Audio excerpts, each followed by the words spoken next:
Diamond হারবারের কর্মসূচি নিয়ে বৈঠক। দীর্ঘ সময় ধরে বৈঠক। অভিষেক বন্দ্যোপাধ্যায়ের খোঁজ নেন বিভিন্ন সাংগঠনিক বিষয়ও। দল যেখানে তাকে যেতে বলবে, প্রচার করতে বলবে, সেখানে যাবেন, এমনটাই সূত্রের খবর।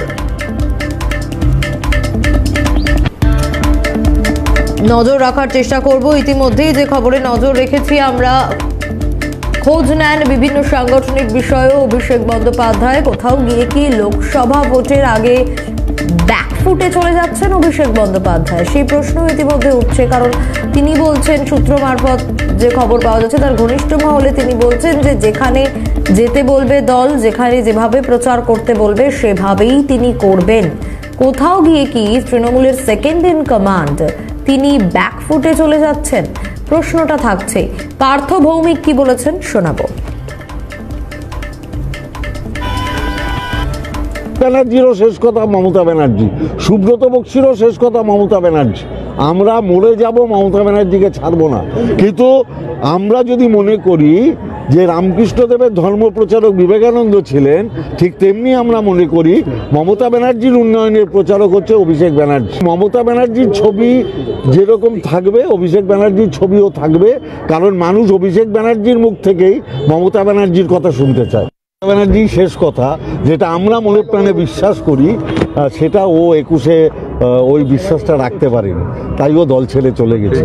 মমতা বন্দ্যোপাধ্যায় আমাদের কাছে সর্বোচ্চ। আমরা মরে যাব কিন্তু মমতা ব্যানার্জিকে ছাড়বো না। এটাই যদি 21-এও মনে রাখতো যে মমতা ব্যানার্জি ছাড়া সব হ্যাঙ্গারে টানিয়ে রাখা উচিত, আমার খুব আনন্দ হতো। অতি অবশ্যই ওর বিলম্বিত বোধোদয় হয়েছে, তাই ও আবার তৃণমূল কংগ্রেস এসছে এবং মমতা ব্যানার্জি ওকে চেয়ারম্যান করেছে। কোনো বৈঠক মিটিং ফিটিং এসব একদমই বাজে কথা। যারা বলছে তারা ঠিক বলছে না, ঠিক আছে? কোনো মিটিং ফিটিংয়ের এসবের কোনো ব্যাপার নেই। অনেকেরই বক্তব্য আছে যে অভিষেক বন্দ্যোপাধ্যায় আরও নবজোয়ারের মতো আরও কোনো কর্মসূচি করা উচিত, যেটার মাধ্যমে তিনি মমতা ব্যানার্জির উন্নয়নের কথা প্রচার করেছিলেন। আমরা অভিষেক বন্দ্যোপাধ্যায়কে এটাই অনুরোধ করছি যে মমতা ব্যানার্জির উন্নয়নের বার্তাটা মানুষ আপনার মুখ থেকে শুনতে চায়। আপনি আবার নবজোয়ারের মতো একটা কিছু করুন, আবার আপনি রাস্তায় বেরোন। আমার সামনে উনি ডায়মন্ড হারবার ছাড়া কোথাও যাবেন না, এ ধরনের কোনো কথা হয়নি।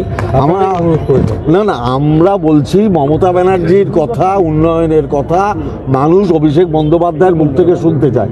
মমতা ব্যানার্জি কত পরিশ্রম করবেন, একজন ভদ্রমহিলা সারা দিন ধরে তিনি মানুষের জন্য 24 ঘন্টার মধ্যে 18 ঘন্টা পরিশ্রম করেন।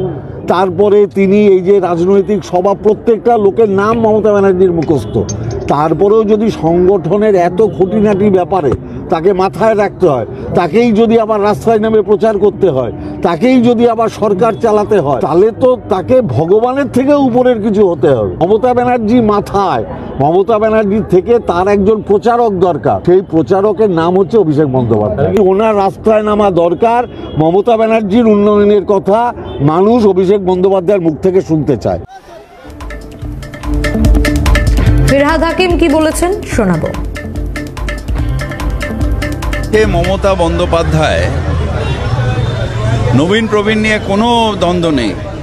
নবীনও মমতা বন্দ্যোপাধ্যায়কে ওপরে ভরসা করেন, প্রবীণও মমতা বন্দ্যোপাধ্যায়ের ওপরেই ভরসা করেন। সুতরাং এটার মধ্যে কোনো দ্বন্দ্ব নেই, কারণ আমাদের নেত্রীর নাম মমতা বন্দ্যোপাধ্যায়। যার আদর্শ, যার চিন্তাভাবনা, যাকে দেখে আমরা অনুপ্রাণিত হই, যাকে নিয়ে আমরা রাজনীতি করি, তার নাম মমতা বন্দ্যোপাধ্যায়। এর মধ্যে কোনো দ্বন্দ্ব নেই। আমরা সবাই না কিচ্ছু নেই। নব তৃণমূলও মমতা বন্দ্যোপাধ্যায় জিন্দাবাদ করে, পুরনো তৃণমূল মমতা বয়স বাড়ছে।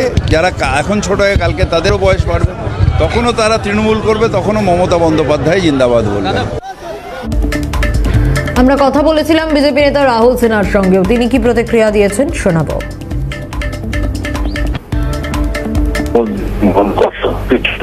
মান অভিমানের পাড়া চলছে। এখন শেষ পর্যন্ত ভাই কিছুটা নরম হয়ে এখন বার্তা দিচ্ছেন যে দলের ইচ্ছা শিরোধার্য করতে। কারণ বেশ কিছুদিন নির্বাসনে থেকে বুঝতে পেরেছে যে নিজের কোনো মূল্য নেই, দাম নেই। রাখার যে অবস্থা, ওরও তাই অবস্থা। সেই কারণে এখন সোজা লাইনে আসার জন্য এখন এই যে বার্তা দিয়ে আবার নতুন করে কৃষির কাছে ফিরতে চান, কৃষির সাথে আবার একসাথে লড়াই করবার চেষ্টা, এটা হচ্ছে প্রথম ধাপ। সিপিএম নেতা সুজন চক্রবর্তী কি বলেছেন শুনুন। ডায়মন্ড হারবারের হাল ভালো না, ডায়মন্ড হারবারের বাইরে বেরোবার মতো যোগ্যতা নেই। নর্মাল ভোট হলে ডায়মন্ড হারবারের মানুষ ওকে হারাবে, জানে বলে ডায়মন্ড হারবারের বাইরে বেরোতে সাহস পাচ্ছে না। দিল্লির প্রভুদের তুষ্ট করতে হবে তো, সমস্ত কাগজপত্র, দুর্নীতি, পাচার, চাকরি বিক্রি সব তো তদন্তকারীদের কাছে আছে। তো এখন স্ট্রেট যাই মোদী বাবা যে কটা আসন চাও দেবো আমার রক্ষা, তো তা যদি করতে হয় তাহলে যত ডায়মন্ড হারবারের মধ্যে আটকে থাকবো তদন্ত বলতে পারবো আমার দায়ী ছিল না। কার্যত যা বলবে দিল্লি সেই অনুযায়ী কম্প্রোমাইজ আত্মসমর্পণ করার জন্য বসে আছে, যাতে জেলে যেতে হবে সেখান থেকে রেহাই পেতে পারে, না বলে কিছু নেই তো।